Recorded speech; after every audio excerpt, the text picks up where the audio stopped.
Selamat malam, saudara-saudari dalam Yesus Kristus. Selamat bertemu kembali dalam renungan malam.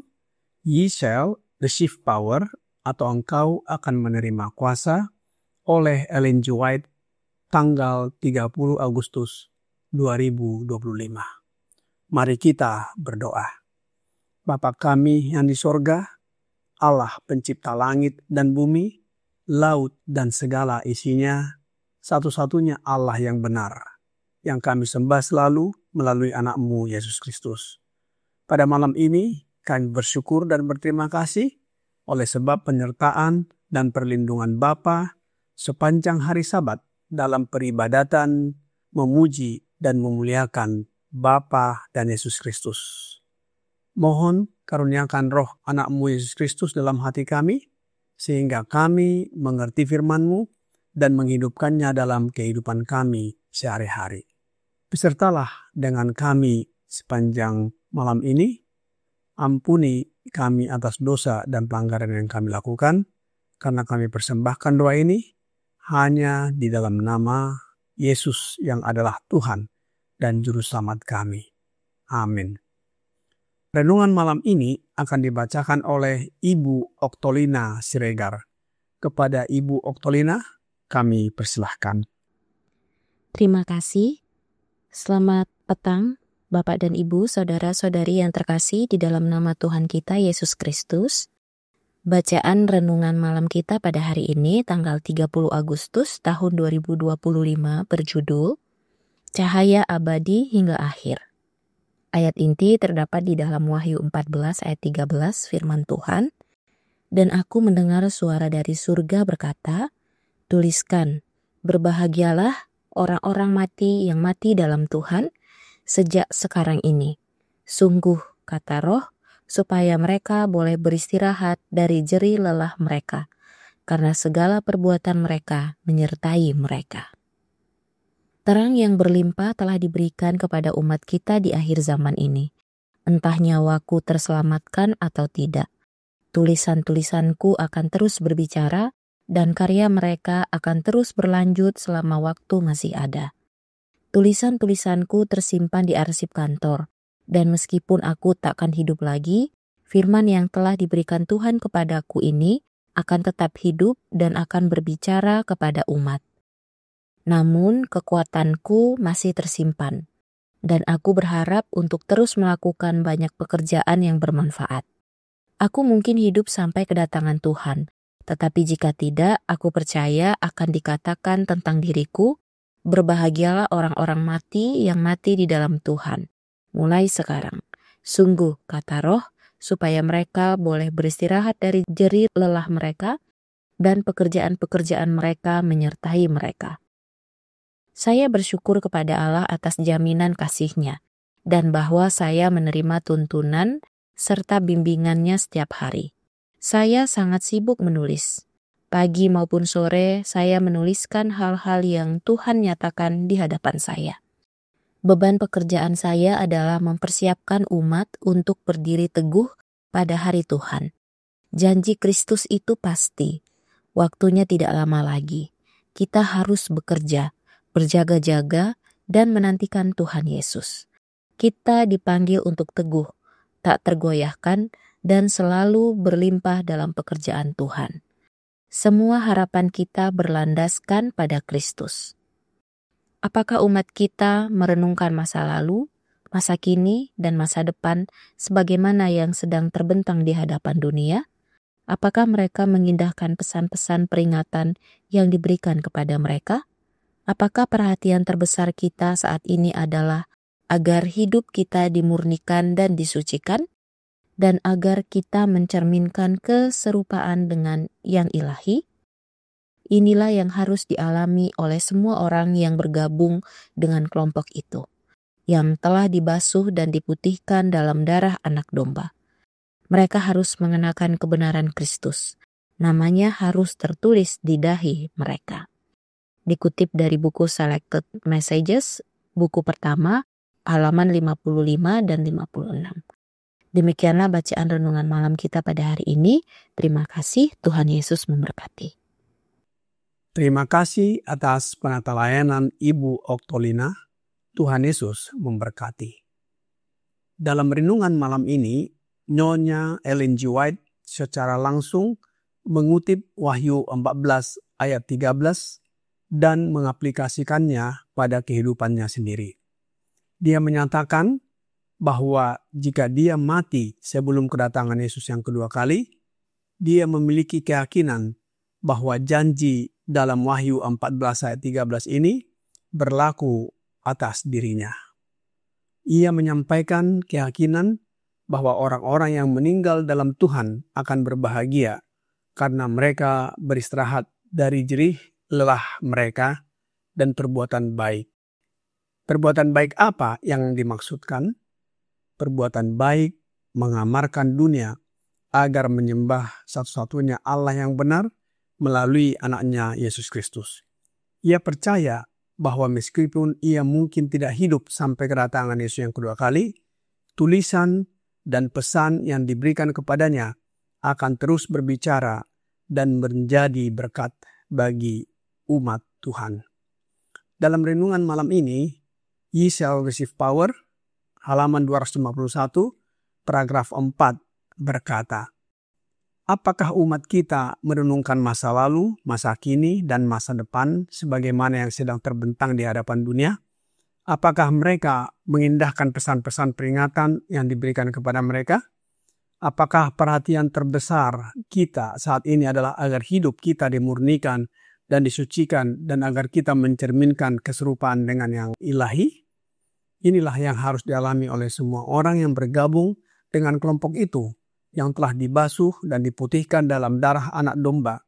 Mereka harus mengenakan kebenaran Kristus. Namanya harus tertulis di dahi mereka. Nyonya White menuliskan di sini bahwa perhatian ditujukan kepada umatnya agar hidup mereka dimurnikan dan disucikan dengan mencerminkan keserupaan dengan Yesus. Inilah yang harus dialami oleh semua orang yang bergabung dengan kelompok itu. Kelompok yang mana yang dimaksudkan oleh Nyonya White?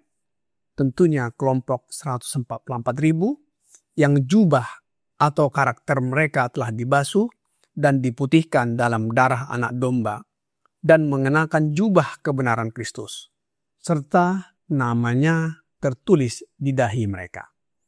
Pekerjaan mereka mewartakan pekabaran 3 malaikat.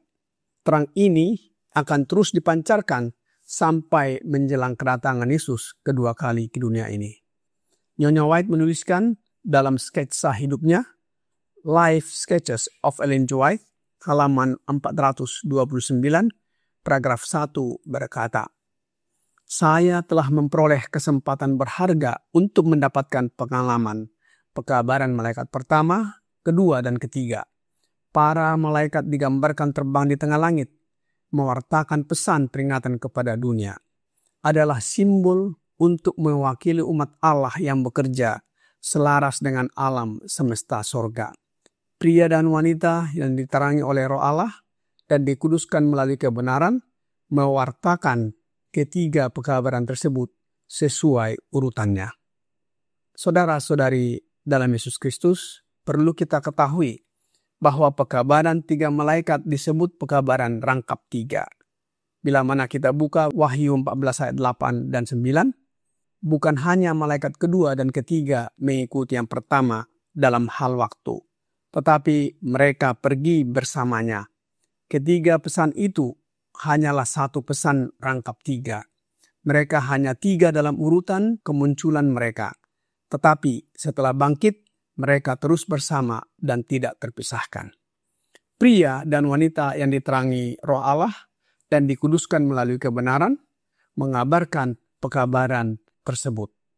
Roh nubuat di dalam The Three Angels Message, halaman 185, paragraf 2, berkata, banyak orang beriman telah menanggalkan perlengkapan senjata mereka.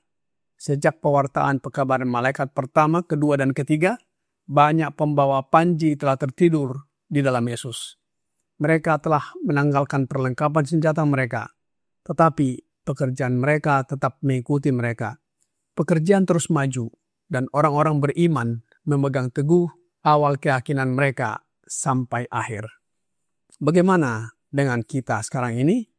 Lebih lanjut dalam buku yang sama, The Three Angels Messages, halaman 104, paragraf 1, berkata, kita harus menyampaikan pekabaran malaikat ketiga kepada dunia, memperingatkan manusia terhadap penyembahan binatang dan patungnya, dan mengarahkan mereka untuk mengambil tempat di antara orang-orang yang menaati perintah-perintah Allah dan memiliki iman kepada Yesus.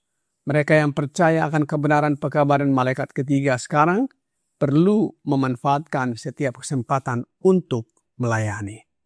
Saudara-saudari dalam Yesus Kristus, Allah memiliki umat yang istimewa.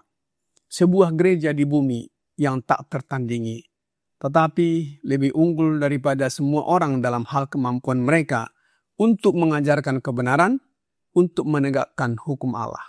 Allah telah menetapkan para agen ilahi yang bekerja sama dengan sarana surgawi untuk memajukan kerajaan Kristus di dunia kita. Hendaknya kita semua bersatu dengan para agen pilihan ini dan akhirnya ditemukan di antara mereka yang memiliki kesabaran orang-orang yang kudus, yang menaati perintah-perintah Allah dan memiliki iman kepada Yesus. Wahyu 14 ayat 12. Kematian adalah hal kecil bagi umatnya yang mati dalam Tuhan Yesus. Selanjutnya, roh nubuat di dalam buku Kerinduan Segala Zaman atau The Desire of Ages, halaman 787, paragraf 1 berkata, bagi orang percaya, kematian hanyalah masalah kecil. Kristus berbicara tentangnya seolah-olah hal itu tidak penting. Barang siapa menuruti firman-Ku, ia tidak akan mengalami maut. Ia tidak akan pernah merasakan maut. Bagi orang Kristen, kematian hanyalah tidur, saat hening dan gelap. Hidup tersembunyi bersama Kristus di dalam Allah, dan apabila Kristus yang adalah hidup kita menyatakan diri kelak, kamu pun akan menyatakan diri bersama dengan Dia dalam kemuliaan. Yohanes 8 ayat 51 dan 52, Kolose 3 ayat 4. Umatnya akan terus menjaga dirinya hidup dalam kemurnian dan kekudusan karakternya selama hidupnya sambil menantikan kedatangan Yesus yang kedua kali. Roh nubuat di dalam The Review and Herald tanggal 28 April tahun 1910, paragraf 9 berkata, kesalahan tidak dapat diperbaiki. Begitu pula reformasi karakter tidak dapat dilakukan hanya dengan sedikit upaya yang lemah dan terputus-putus. Pengudusan adalah pekerjaan bukan sehari atau setahun, melainkan seumur hidup. Perjuangan untuk menaklukkan diri sendiri demi kekudusan dan surga adalah perjuangan seumur hidup. Tanpa upaya yang terus-menerus dan aktivitas yang konstan, tidak akan ada kemajuan dalam kehidupan ilahi. Tidak akan ada pencapaian mahkota kemenangan. Saudara-saudari dalam Yesus Kristus, walaupun Nyonya Ellen G. White sudah meninggal, pengaruh pekabaran 3 malaikat yang disampaikan melalui dia tidak akan berhenti. Hendaknya kita juga menjadi saluran yang sama, di mana Allah dapat mengkomunikasikan kepada dunia pekabaran 3 malaikat. Tidak ada yang lebih diinginkan juru selamat selain agen yang akan merepresentasikan roh dan karakternya kepada dunia. Yesus Kristus sedang menunggu dengan rindu untuk melihat gambarnya tercermin dalam umatnya. Ketika tabiat Kristus disempurnakan dalam umatnya, maka ia akan datang untuk membawa mereka pulang. Kiranya renungan malam ini membawa pembaharuan bagi kita. Tuhan Yesus memberkati kita semua. Mari kita berdoa. Bapa kami yang di sorga, kami bersyukur dan berterima kasih atas firman yang sudah kami dengarkan malam ini. Biarlah kami terlibat dalam mengabarkan pekabaran 3 malaikat yang mengamarkan dunia ini untuk menyembah Bapa satu-satunya Allah yang benar melalui anak-Mu Yesus Kristus. Kami mohon karuniakan Roh Yesus Kristus dalam hati kami, sehingga karakter kami diubahkan menjadi sama dengan karakternya. Banyak dosa dan pelanggaran yang kami lakukan ya Bapa. Ampuni kami. Kami persembahkan doa ini hanya melalui anak-Mu Yesus Kristus yang adalah Tuhan dan Juru Selamat kami. Amin.